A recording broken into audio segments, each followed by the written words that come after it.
উত্তর ২৪ পরগনা তেঁতুলিয়া থেকে জনসভা করলেন মমতা বন্দ্যোপাধ্যায়। দলের কর্মীদের উদ্দেশ্যে তিনি কড়া বার্তা দিয়ে বলেন, ভোট শেষ না হওয়া পর্যন্ত কেউ চলে যাবেন না। মেশিন নিয়ে কারচুপি চলতে পারে, মনে রাখবেন চিপ ঢুকিয়ে ভোট চুরি করতে পারে, বাইরে থেকে লোক ঠকাচ্ছে ওরা। চৈত্রের শেষ লগ্নে বসন্তের মৃদু হাওয়া নয়, বরং রাজনৈতিক উত্তাপেই ফুটেছে উত্তর ২৪ পরগনা তেঁতুলিয়া হাই স্কুলের মাঠ। বৃহস্পতিবার সেখানে তৃণমূল কংগ্রেসের জনসভা ঘিরে উপচে পড়া ভিড় কার্যত প্রমাণ দিল ২৬ বিধানসভা নির্বাচন যত এগোচ্ছে ততই চড়ছে রাজনৈতিক পারদ। নির্ধারিত সময়ের প্রায় ১ ঘন্টা পরে পৌঁছালেও মুখ্যমন্ত্রীকে দেখার জন্য মাঠ ভরে যায় সমর্থকদের। মঞ্চে উঠে তিনি স্বরূপনগরের প্রার্থী বীণা মণ্ডল, অশোকনগরের নারায়ণ গোস্বামী এবং বনগাঁর দক্ষিণের ঋতুপর্ণা আড্ডকে সামনে এনে একযোগে সমর্থনের বার্তা দেন। তার কথায়, এই নির্বাচন শুধুমাত্র সরকার গঠনের লড়াই নয়, বরং মানুষের অধিকারের লড়াই। রাজনৈতিক পর্যবেক্ষকদের মতে এই বার্তার মাধ্যমে ভোটকে আবেগের স্তরে নিয়ে যেতে চাইছে তৃণমূল সরকার।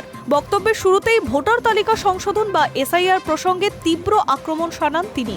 প্রায় ৯০ লক্ষ ভোটারের নাম বাদ যাওয়া নিয়ে অভিযোগ তুলে সরাসরি বিজেপিকে নিশানা করেন। তার অভিযোগ, এটি একটি পরিকল্পিত চক্রান্ত। তিনি বলেন, মানুষের অধিকার কেড়ে নেওয়ার চেষ্টা হচ্ছে, তাই এবারের ভোট শুধু প্রার্থী নয়, সরকার বেছে নেওয়ার ভোট। তার এই মন্তব্যে স্পষ্ট, উন্নয়ন ও প্রশাসনিক ধারাবাহিকতাকে তিনি নির্বাচনের মূল ইস্যু করতে চাইছেন। অন্যদিকে সরকারের বিভিন্ন প্রকল্পের কথা তিনি তুলে ধরেন। তিনি দাবি করেন, রাজ্যে ইতিমধ্যেই ১০৫টি জনমুখী প্রকল্প চালু হয়েছে এবং তা সাধারণ মানুষের জীবনে বাস্তব পরিবর্তন এনেছে। বিশেষ করে লক্ষ্মীর ভাণ্ডার প্রকল্প নিয়ে বড় প্রতিশ্রুতি দেন তিনি। এই ভাতা আজীবন চালু থাকবে বলে আশ্বাস দেন। পাশাপাশি যুব সাথী, পাকা বাড়ি এবং ঘরে ঘরে পানীয় জলের মতো প্রকল্পগুলিকে তিনি সরকারের সাফল্য হিসেবে তুলে ধরেন। তবে শুধু উন্নয়ন নয়, ভোট প্রক্রিয়া নিয়েও সতর্ক বার্তা দেন মুখ্যমন্ত্রী। দলীয় কর্মীদের উদ্দেশ্যে তিনি স্পষ্ট বার্তা দেন, ভোট শেষ না হওয়া পর্যন্ত বুথ ছেড়ে না যাওয়ার জন্য। ইভিএমে কারচুপির আশঙ্কা তুলে ধরেন তিনি। চিপ ঢুকিয়ে ভোট চুরি করতে পারে, সতর্ক থাকতে হবে। যদিও তার দাবি, তৃণমূলের কর্মীরা এই চ্যালেঞ্জের মোকাবিলা করতে প্রস্তুত।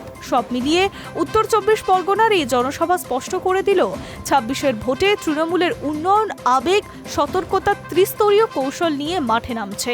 আর তার কেন্দ্রে রয়েছে মুখ্যমন্ত্রী মমতা বন্দ্যোপাধ্যায়, যিনি এই নির্বাচনের প্রধান মুখ। Hi news network.